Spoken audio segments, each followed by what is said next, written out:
नमस्कार दोस्तों, आप सभी का स्वागत है आज के इस खास सेशन में। दोस्तों, आप जैसा कि आप सभी को पता है कि हमने एक विद्यासागर सामान्य ज्ञान की बहुत ही अच्छी बुक आती है, उसका एक सीरीज़ मैंने स्टार्ट किया है।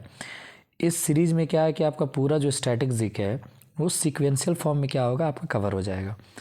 ये बुक का अगर हम लोग एक एक टॉपिक वाइज लेकर के आगे चल रहे हैं तो अभी तक जो है दोस्तों हमने इसका 5 टॉपिक जो है वो कवर कर लिया है, 5 ही अच्छे टॉपिक, जिसमें आपका जो है मगध साम्राज्य तक जो है हम लोग इसके पिछले सेशन तक पढ़े थे। अब आगे जो है हम लोग इसमें एंशिएंट हिस्ट्री यानी प्राचीन भारत से आगे हम लोग बढ़ रहे हैं, सीधे जो है आपका आदि मानव काल से जो है हम लोग चलते आ रहे हैं।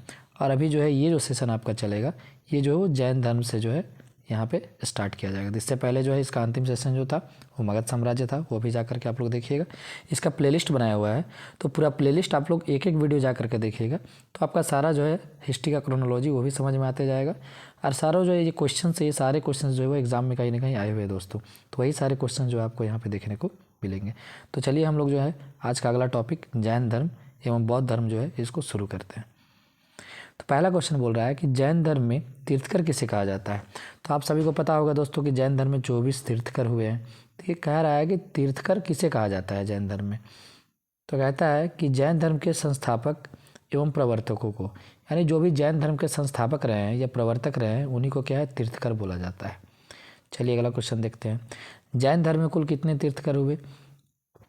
तो जैन धर्म में कुल 24 तीर्थकर हुए। और हाँ दोस्तों, आप लोग चैनल को ज़रूर सब्सक्राइब कीजिएगा और बेल आइकन को हिट कर दीजिएगा, जिससे क्या है कि मुझे भी मोटिवेशन मिलता है कि इस तरह का सीरीज़ को जो आगे हम कंटिन्यू कर पाएँ। और इससे है कि हम सभी को फ़ायदा है, आपको भी फ़ायदा है, मुझे भी फ़ायदा है, सभी को फ़ायदा है। मुझे तो खैर क्या है, वीडियो बनाना है, और आप लोगों को क्या है कि आपको जो एक सिक्वेंशियल ऑर्डर में एक पूरा सीरीज़ देखने को मिलेगा, जिससे आप ज़्यादा से ज़्यादा लाभ उठा पाएंगे। चलिए नेक्स्ट क्वेश्चन देखते हैं। प्रथम तीर्थकर का नाम क्या है। तो कह रहा है कि प्रथम तीर्थकर जो थे इनका क्या नाम था। टोटल 24 तीर्थकर हुए जैन धर्म में, तो प्रथम तीर्थकर थे, इनका जो नाम था दोस्तों वो ऋषभ देव था। अगला क्वेश्चन देखते हैं कि जैन धर्म के 23वें तीर्थकर का क्या नाम था। तो जैन धर्म का जो 23वें तीर्थकर थे इनका क्या नाम था। तो इनका नाम था आपका पार्श्वनाथ। तो प्रथम थे ऋषभ देव, 23वें थे पार्श्वनाथ, और जो अंतिमवें हैं या 24वें हैं ये जो है महावीर है। तो ये 3 तीर्थकर का नाम आपको याद रखना है खास करके, पहले 23वें और 24वें। तो जैन धर्म के 24वें एवं अंतिम तीर्थकर या प्रवर्तक कौन थे। तो ये थे दोस्तों आपके महावीर। कौन थे दोस्तों। तो ये थे आपके महावीर। नेक्स्ट देखते हैं, जैन धर्म में निर्ग्रंथ किसे कहा जाता है। तो जैन धर्म में जो है निर्ग्रंथ किसे कहते हैं। तो जैन महात्माओं को बोला जाता है। किन्हें कहा जाता है, जैन महात्माओं को। नेक्स्ट देखते हैं, जैन धर्म के प्रथम तीर्थकर ऋषभ देव का जन्म कहाँ हुआ था। तो जैन धर्म के जो प्रथम तीर्थकर थे ऋषभ देव, इनका जन्म कहाँ हुआ था। तो अयोध्या के सूर्यवंश में हुआ था। तो अयोध्या के ये सूर्यवंशी थे, यानी सूर्यवंश के परिवार में जो है इनका जन्म हुआ था। नेक्स्ट देखते हैं, जैन धर्म के 23वें तीर्थकर पार्श्वनाथ का जन्म कहाँ हुआ था और वे किन के पुत्र थे।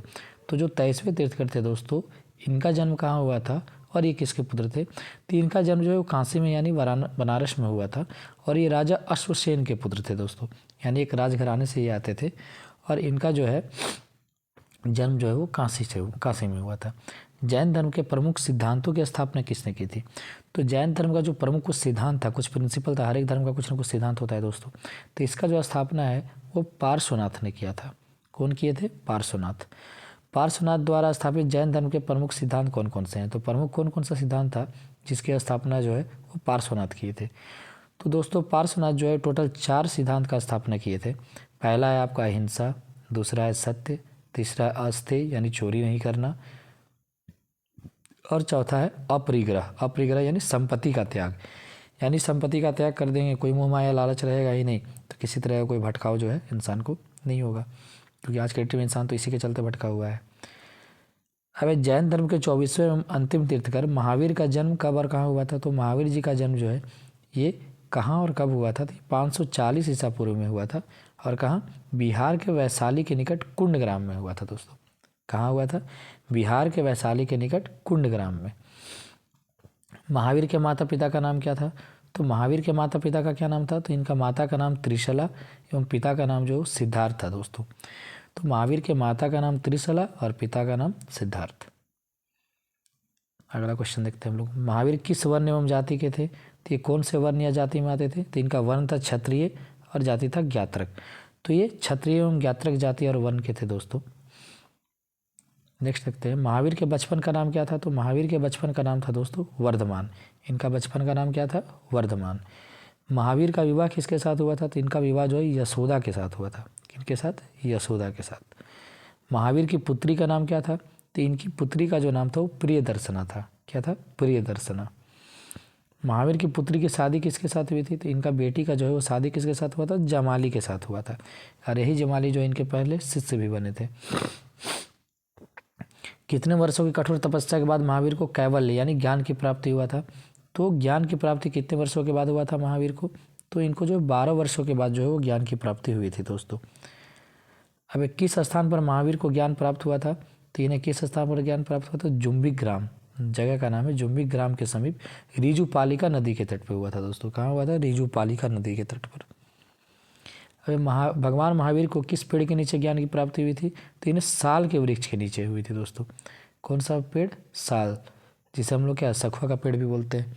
तो उन्हीं के नीचे जो है इनको ज्ञान की प्राप्ति हुई थी। जैसे भगवान बुद्ध को जो है वो पीपल के पेड़ के नीचे हुई थी, इनको साल के पेड़ के नीचे। कितने वर्ष की अवस्था में भगवान महावीर को कैवल्य प्राप्त हुआ था?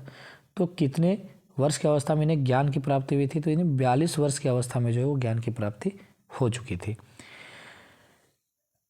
अब है जैन शब्द की उत्पत्ति किस शब्द से हुई है और इसका अर्थ क्या है? यानी ये जो शब्द है दोस्तों जैन, इसका उत्पत्ति किस शब्द से हुआ है और इसका मीनिंग क्या है? तो बोला जा रहा है कि जैन शब्द की उत्पत्ति जिन शब्द से हुआ है दोस्तों, और इसका अर्थ है जिसने अपनी इंद्रियों पर नियंत्रण कर आध्यात्मिक विजय प्राप्त की हो। यानी जो व्यक्ति जो है अपना जो इंद्रिय है, अपना जो 5 सेंस है उस पर कंट्रोल कर लिया और आध्यात्मिक यानी स्पिरिचुअल क्या हो गया, अपने आप को विजय प्राप्त कर लिया स्पिरिचुअलिटी में। अर्थात भगवान महावीर को जिन कहा गया। तो भगवान महावीर को क्या बोला गया? जिन। और उनके अनुयायियों को क्या बोला गया? जैन। यानी भगवान महावीर को जिन बोला गया और जो उनको फॉलो करते थे उन्हें क्या बोला गया? उन्हें जो है जैन कहा गया। तो ये था दोस्तों। अब नेक्स्ट है, ज्ञान प्राप्त करने के बाद भगवान महावीर और किन किन नामों से पुकारे गए? तो जब इनको 42 वर्ष की उम्र में ज्ञान की प्राप्ति हो गई, कैवल्य प्राप्त हो गया, तो इन्हें किन किन नामों से पुकारा गया? तो इन्हें जो है दोस्तों वो आपका अहर्ता यानी पूजनीय के नाम से, केवलिन यानी सर्वज्ञ जिसको सब कुछ आता हो, और निर्ग्रंथ यानी बंधन रहित, जो किसी भी मोह माया किसी भी बंधन से क्या हो? रहित हो, यानी किसी भी तरह का कोई बंधन न हो। तो ये 3 नाम से जो है इनको पुकारा गया। ज्ञान प्राप्ति के बाद महावीर ने सर्वप्रथम उपदेश किस स्थान पर दिया? तो जब इन्हें ज्ञान प्राप्त हुआ तो पहली बार उपदेश इन्होंने कहाँ पे दिया? तो इन्होंने पहला उपदेश जो है राजगृह में दिया था दोस्तों। कहाँ? राजगृह। जैन धर्म के 5 प्रमुख सिद्धांत यानी महाव्रत क्या है? तो जैन धर्म का 5 प्रमुख सिद्धांत, तो पहले जो 4 सिद्धांत जो तो पार्श्वनाथ दिए थे दोस्तों, और 5वां सिद्धांत जो है वो महावीर ही दिए थे। तो 5वां जो सिद्धांत वो महावीर ने जोड़ा था। तो कह रहा है कि अभी 5 सिद्धांत को मिला करके क्या बोला गया? महाव्रत बोला गया। तो कौन कौन सा था? तो 4 तो हम लोग पहले ही पढ़ चुके हैं, जिसमें एक है अहिंसा, सत्य, अस्तेय यानी चोरी नहीं करना, अपरिग्रह यानी संपत्ति का त्याग, और जो 5वां है दोस्तों वो ब्रह्मचर्य। तो ये जो 5वां है ब्रह्मचर्य, इसे जो है भगवान महावीर ने इसमें जोड़ा था, तो ब्रह्मचर्य हो गया। प्रथम 4 सिद्धांतों की स्थापना पार्श्वनाथ द्वारा हुई थी, और 5वां सिद्धांत जो है ब्रह्मचर्य, इसको महावीर ने जोड़ा था। आगे चलिए, आगे हम लोग देखते हैं जैन धर्म में सबसे अधिक महत्व किस सिद्धांत को दिया गया? तो सबसे अधिक महत्व है दोस्तों अहिंसा को दिया गया। आप लोग देखते होंगे कि जो जैन धर्मावलंबी हैं वो लोग क्या है, खेती भी नहीं करते हैं यहाँ तक कि क्योंकि उन्हें लगता है कि खेती करने से क्या हो गया, बहुत सारे जो हमारे मिट्टी में पशु या जीव रहते हैं या माइक्रो बैक्टीरिया वगैरह रहते हैं वो सब जो है उनकी हत्या हो जाएगी। महावीर की मृत्यु कब और कहाँ हुई? तो महावीर की मृत्यु 468 ईसा पूर्व में नालंदा जिले के पावापुरी में हुई। इसलिए जो जैन धर्म है वो किसानों के बीच में या आम वर्गों के बीच में ज़्यादा नहीं फैल पाया था दोस्तों। तो कह रहा है कि महावीर की मृत्यु जो है वो 468 ईसा पूर्व में नालंदा जिले के पावापुरी में हुई है दोस्तों, ये ध्यान रखना है। नेक्स्ट है जैन धर्म के 3 रत्न यानी जिसको त्रिरत्न कहते हैं वो कौन कौन से थे? तो जैन धर्म के जो त्रिरत्न थे वो सम्यक ज्ञान, सम्यक दर्शन और सम्यक चरित्र था। वस्त्र धारण के संबंध में महावीर का क्या विचार था? यानी वस्त्र धारण करना या नहीं करना इसके संबंध में महावीर का क्या सोच था, उनका क्या सोच था? तो पार्श्वनाथ जो थे दोस्तों वो वस्त्र धारण के समर्थक थे, जबकि महावीर जो है वस्त्र त्याग कर पूर्ण रूप से नग्न रहने की बात करते थे। यानी पार्श्वनाथ थे वो वस्त्र धारण के समर्थक थे, यानी उनका समर्थन था इसमें। लेकिन महावीर जो है उनका कहना था कि नहीं, वस्त्र त्याग करके नग्न रहने की बात वो करते थे। आगे जैन धर्म कितने संप्रदायों में विभक्त था, तो इसी के चलते आगे क्या हुआ दोस्तों, जैन धर्म जो है वो 2 संप्रदाय में ये हो गया, टूट गया। एक था आपका श्वेतांबर, दूसरा था दिगंबर। श्वेतांबर एवं दिगंबर में क्या अंतर है, तो श्वेतांबर संप्रदाय के समर्थक श्वेत वस्त्र धारण करते थे और किंतु दिगंबर संप्रदाय के समर्थक नग्न रहते थे। यानी कहने का मतलब है कि जो पार्श्वनाथ के समर्थक थे वे लोग श्वेतांबर थे, यानी श्वेत वस्त्र यानी सफ़ेद कपड़ा धारण करते थे, और जो आपके भगवान महावीर के समर्थक थे वो क्या थे, दिगंबर थे, जो कि नग्न रहते थे। जैन धर्म में युद्ध एवं कृषि दोनों वर्जित है। क्यों, ये मैं पहले ही बता चुका हूँ, क्योंकि दोनों में क्या हो रहा था, जीवों की हत्या होती है, इसलिए युद्ध एवं कृषि दोनों क्या था, इसमें वर्जित था। जैन धर्म किसानों एवं सैनिकों के बीच में लोकप्रिय क्यों नहीं हो सका, तो वही कारण था कि जैन धर्म जो है किसानों एवं सैनिकों के बीच में इसलिए लोकप्रिय नहीं हो सका क्योंकि दोनों में क्या हो रहा था, अहिंसा पर, मतलब दोनों में हिंसा होता था, और जैन धर्म में क्या, अहिंसा पे बल दिया गया था। जैन धर्म आम आदमी को अपनी ओर आकर्षित क्यों नहीं कर सका, क्योंकि जैन धर्म में क्या हो रहा था, जो आचरण के नियम थे वो क्या था, बहुत कठोर थे। यानी इसमें जैन धर्म में जो भी प्रिंसिपल्स बनाए हुए थे उसका पालन करना बहुत कठोर था, इसलिए जो है बहुत सारे लोग जो है इसको फॉलो नहीं कर पाते थे। नेक्स्ट है, जैन धर्म मुख्य रूप से किस वर्ग में अधिक मान्य हुआ, तो जैन धर्म अधिकतर जो है व्यापारी वर्ग, आज भी देखते होंगे जो व्यापारिक वर्ग है अभी अधिकतर वो क्या है, जैन धर्म को फॉलो करते हैं, चूँकि उन्हें किसी भी तरह का आपको खेती बाड़ी नहीं करना है, किसी तरह का जीव हत्या नहीं करना है, और जो भी नियम कानून है आपका जैन धर्म का, जो 5 महाव्रत है उसको ये लोग अधिकतर फॉलो कर पाते हैं। पूरा का पूरा तो कोई नहीं कर पाएगा, लेकिन मोस्ट ऑफ द चीज़ों को फॉलो कर पाते हैं, इसलिए उनके बीच में ये लोकप्रिय था।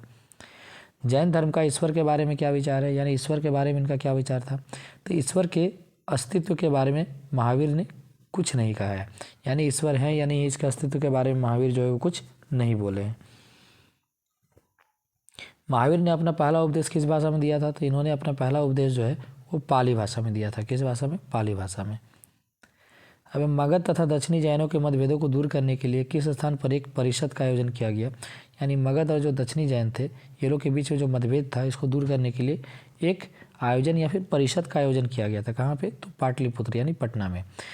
इसे जैन धर्म की प्रथम संगति की संज्ञा दी गई, तो ये क्या था, इसको जैन धर्म का प्रथम संगति माना गया, और यह जो है वो आपका 390 ईस्वी पूर्व से इसमें जैन धर्म दिगंबर एवं श्वेतांबर 2 संप्रदायों में विभक्त हो गया।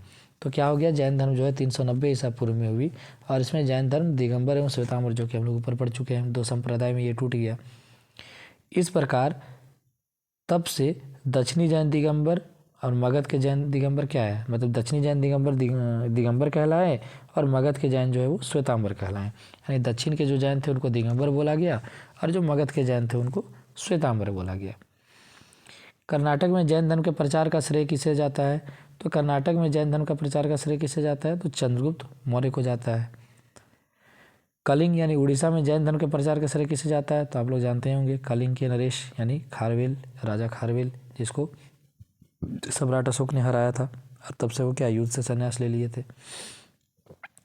जैन धर्म के ग्रंथ किस भाषा में लिखे गए थे, तो ये अर्धमागधी भाषा में लिखे गए थे। किस भाषा में दोस्तों, अर्धमागधी। जैनियों ने धर्मोपदेश के लिए किस भाषा को अपनाया, तो जैन लोग जो है अपने धर्म का उपदेश देने के लिए कौन सा भाषा को ये लोग अपनाए थे, तो ये लोग जो है दोस्तों प्राकृत भाषा को अपनाए थे।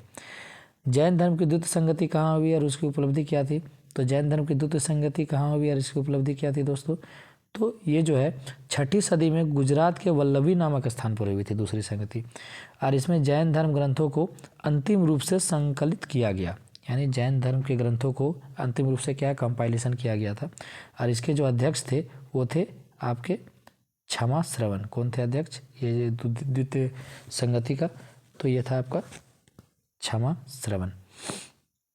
अब आजीवक पंथ का संस्थापक कौन था, तो आजीवक पंथ जो था इसका संस्थापक कौन थे, तो ये थे गोशाल। तो चलिए दोस्तों, ये आपका जैन धर्म जो है उसका एक टॉपिक कंप्लीट हुआ। हम लोग नेक्स्ट टॉपिक पे चलते हैं जो कि है आपका बौद्ध धर्म। चूँकि दोनों एक दूसरे के क्या है, सिक्वेंशियल फॉर्म में, पहले जैन फिर बौद्ध इस तरीके से चले हैं, तो उसी फॉर्म में हम लोग सिक्वेंशियल फॉर्म में इसको पढ़ते आ रहे हैं। अब आते हैं हम लोग बौद्ध धर्म। तो बौद्ध धर्म के संस्थापक और प्रवर्तक कौन थे, तो गौतम बुद्ध, आप सभी को पता ही होगा। गौतम बुद्ध का जन्म कब और कहाँ हुआ था, तो गौतम बुद्ध का जन्म जो है 563 ईसा पूर्व में नेपाल के तराई स्थित कपिलवस्तु राज्य के लुम्बिनी नामक स्थान पर हुआ था। तो कहाँ हुआ था दोस्तों? लुम्बिनी। महात्मा बुद्ध के बचपन का नाम क्या था? तो आप सभी को पता ही होगा, महात्मा बुद्ध के बचपन का नाम क्या था? सिद्धार्थ। महात्मा बुद्ध के माता एवं पिता का नाम क्या था? तो महात्मा बुद्ध के माता का नाम महामाया था और पिता का नाम शुद्धोधन था। तो महात्मा बुद्ध के माता का नाम क्या था? महामाया और पिता का नाम शुद्धोधन। महात्मा बुद्ध का संबंध किस वंश से था? तो ये किस वंश से अपना संबंध रखते थे? शाक्य वंश से अपना संबंध रखते थे। महात्मा बुद्ध का संबंध किस कुल से था? तो ये भी क्षत्रिय कुल से थे। जैसा कि आपको पता है कि जैन धर्म में जो तीर्थंकर हुए वो भी क्षत्रिय कुल से थे, भगवान महावीर, और ये भी जो है वो क्षत्रिय कुल से थे। सिद्धार्थ यानी महात्मा बुद्ध के पिता किस राज्य के राजा थे? तो इनके पिता जो है कपिलवस्तु राज्य के राजा थे।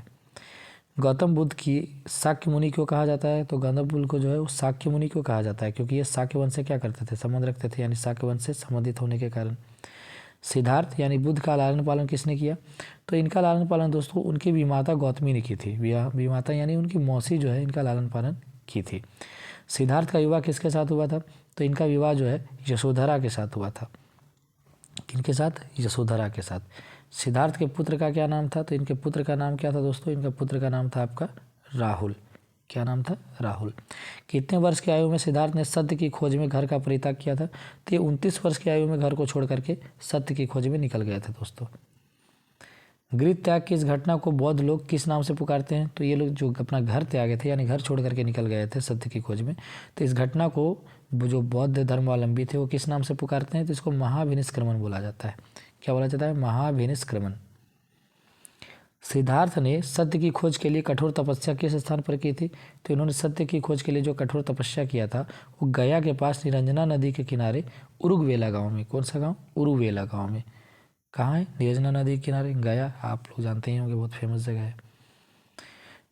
सिद्धार्थ को पूर्ण ज्ञान कहाँ प्राप्त हुआ? तो इनको जो है पूर्ण ज्ञान यहीं पे प्राप्त हुआ था, गंगा के निकट निरंजना नदी के किनारे पीपल पेड़ के नीचे हुआ था।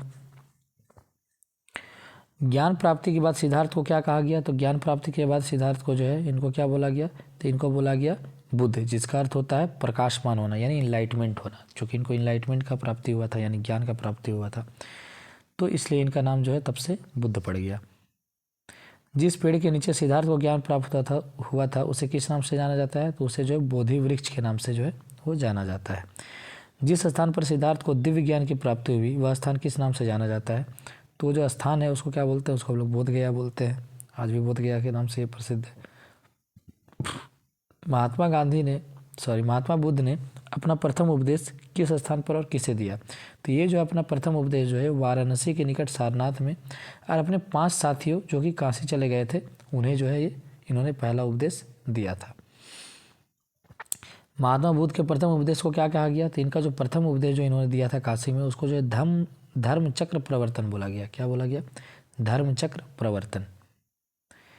किस राज्य में बौद्ध धर्म का सबसे अधिक प्रसार हुआ था? बौद्ध धर्म का सबसे अधिक प्रसार जो हमारा 16 महाजनपद था उसमें किसमें हुआ था सबसे ज़्यादा? तो कौशल राज्य में हुआ था।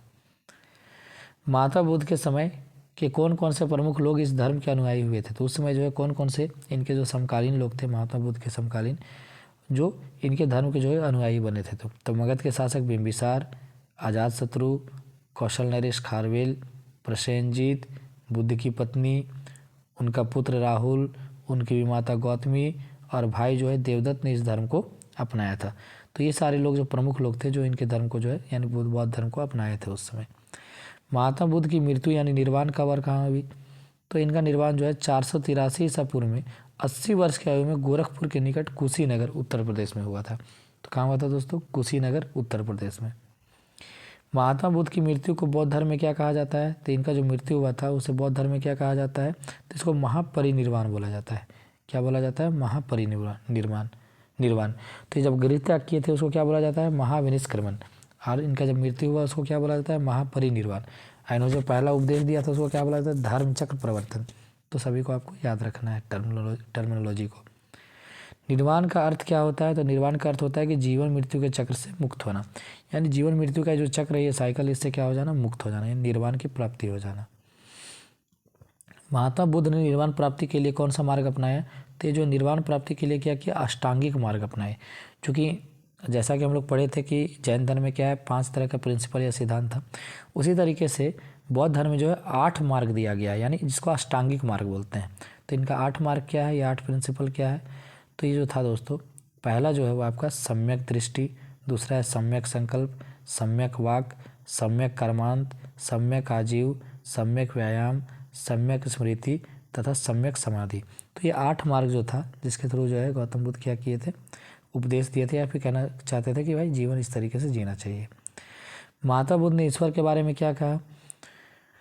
तो बुद्ध का ना ईश्वर में विश्वास था और ना आत्मा में। तो इनका क्या है, ना तो ईश्वर में विश्वास था और ना आत्मा में। और भगवान महावीर क्या है, वो ईश्वर के बारे में कुछ बोले ही नहीं थे। महात्मा बुद्ध ने किस मार्ग को सबसे अच्छा बताया? तो ये जो मध्यम मार्ग को सबसे अच्छा बताया। किस मार्ग को? मध्यम मार्ग को। महात्मा बुद्ध ने बौद्ध संघ की स्थापना किस स्थान पर की थी? तो इन्होंने बौद्ध संघ की स्थापना जो है वो सारनाथ में की थी। कहाँ की थी? सारनाथ। बौद्ध धर्म के त्रिरत्न कौन कौन है? तो इनके त्रिरत्न कौन है? तो बुद्ध, संघ और धम्म। जैसे कि आपको पता है कि जैन धर्म में भी त्रिरत्न हुए थे, सम्यक ज्ञान, सम्यक दृष्टि, ऐसे करके। तो यहाँ भी कौन कौन से थे? बुद्ध, संघ, धम्म। बौद्ध धर्म के पूजा स्थल को क्या कहा जाता है? तो बौद्ध धर्म के पूजा स्थल को क्या कहा जाता है दोस्तों? तो इसको चैत्य मंडप बोला जाता है। क्या बोला जाता है? चैत्य मंडप। बौद्ध भिक्षु के रहने का स्थान को क्या कहा जाता है? तो बौद्ध भिक्षु के रहने के स्थान को विहार बोला जाता है। आज भी आप लोग सुने होंगे वास्तु विहार, ये विहार, वो विहार, बहुत तरह का कॉलोनी का नाम रहता है। तो विहार मतलब क्या होता है? रहने का स्थान, यानी कॉलोनी। बौद्ध धर्म में प्रमुख कितने संप्रदाय हैं? तो बौद्ध धर्म में जो 2 संप्रदाय हुए। कौन कौन से? महायान और हीनयान। जैसा कि आपको पता है कि जैन धर्म में भी 2 संप्रदाय था, उसी तरीके से जैसे दिगंबर और ये थे श्वेतांबर, यहाँ पे महायान और हीनयान है। बौद्ध धर्म के धार्मिक पुस्तक का नाम क्या है? तो इनका जो धार्मिक पुस्तक था इनका नाम था पिटक। क्या नाम था? पिटक। अब पिटक कितने प्रकार के थे? ये 3 प्रकार के थे। विनय पिटक, सुत्त पिटक, अभिधम्म पिटक। विनय पिटक, सुत्त पिटक, अभिधम्म पिटक। अब बौद्ध ग्रंथ में किस चीज़ का वर्णन है? तो बौद्ध ग्रंथ में किस चीज़ का वर्णन है? तो सुत्त पिटक में बौद्ध धर्म के सिद्धांतों का उल्लेख है। विनय पिटक में बौद्ध संघ के नियम दिए गए हैं। और जो अभिधम्म पिटक है इसमें बौद्ध दर्शन की व्याख्या की गई है। तो 3 पिटक के तीनों में अलग अलग चीज़ बतलाया गया है। महात्मा बुद्ध का सबसे प्रिय शिष्य कौन था? तो इनका जो सबसे प्रिय शिष्य था वो आनंद था। कौन था? आनंद। बौद्ध धर्म तथा जैन धर्म में समानता क्या है? तो बौद्ध धर्म और जैन धर्म में क्या समानता है? अगर आपसे पूछा जाएगा कि दोनों में क्या समानता है, तो दोनों ने ईश्वर की प्रभु सत्ता को इनकार किया है, यानी दोनों जो है ईश्वर के रूप को जो है वो नहीं मानते हैं। जैन धर्म तो मतलब वो कुछ बोले ही नहीं, और गौतम बुद्ध जो थे वो बोले थे कि वो ना तो ईश्वर में विश्वास रखते थे ना आत्मा में। अब है कि बौद्ध सम्मेलन और संगति। तो बौद्ध सम्मेलन कहाँ टोटल जो है वो 4 सम्मेलन हुआ था। बौद्ध सम्मेलन तो कहाँ हुआ था, कब हुआ था और उसका अध्यक्षता कौन किया था, ये देखना जरूरी है। इससे भी सवाल जो है हमेशा एग्जाम में पूछा जाता है दोस्तों। तो आपका प्रथम बौद्ध संगति जो है ये राजगिरी में हुआ था। किसके शासनकाल में? अजातशत्रु के शासनकाल में। कब हुआ था? 483 ईसा पूर्व में। इसका अध्यक्षता किसने किया था? तो महाकश्यप उपाली ने किया था, ये आपको ध्यान रखना है। द्वितीय बौद्ध संगति वैशाली में हुई थी। किसके शासनकाल में? कालाशोक, यानी जिसे काकवर्ण भी कहते हैं। समय कब हुआ था? 383 ईसा पूर्व में। अध्यक्षता किसने की थी? तो साबा कमी कालाशोक ने इसकी अध्यक्षता की थी। अब नेक्स्ट देखते हैं तृतीय बौद्ध संगति। तो तृतीय बौद्ध संगति दोस्तों ये पाटलिपुत्र यानी पटना में हुई थी। किसके शासनकाल में? अशोक के शासनकाल में। कब? 255 ईसा पूर्व में। और इसकी अध्यक्षता किसने की थी? तो मोगलीपुत्र तिस्त ने की थी। नेक्स्ट है चतुर्थ बौद्ध संगीत कुंडलवन यानी कश्मीर में हुआ था। किसके शासनकाल में? कनिष्क के शासनकाल में। कब? यानी प्रथम शताब्दी यानी ईसा पूर्व खत्म हो गया। और इसकी अध्यक्षता किसने की थी? तो वसुमित्र और अशोघोष ने जो है इसकी अध्यक्षता की थी। तो दोस्तों ये जो सेशन है ये आपका जो है वो समाप्त हुआ, जिसमें हम लोग जैन धर्म और बौद्ध धर्म दोनों कॉन्सेप्ट को क्या किए, क्लियर किए। अब आपको जितने भी सवाल अगर इससे आएंगे तो आपको इसी में से अधिकतर सवाल आपको देखने को मिलेंगे। तो इसी तरीके से ये पूरे सीरीज़ को फॉलो करते जाइए, प्लेलिस्ट को फॉलो करते जाइए। आप लोग का जो है पूरा का पूरा जो है हिस्ट्री या स्टैटिक जीके जो वो कंप्लीट हो जाएगा। तो चलिए दोस्तों, आप जो है चैनल को सब्सक्राइब कीजिएगा और वीडियो अच्छा लगे तो इसको लाइक कीजिएगा। आप सभी को धन्यवाद।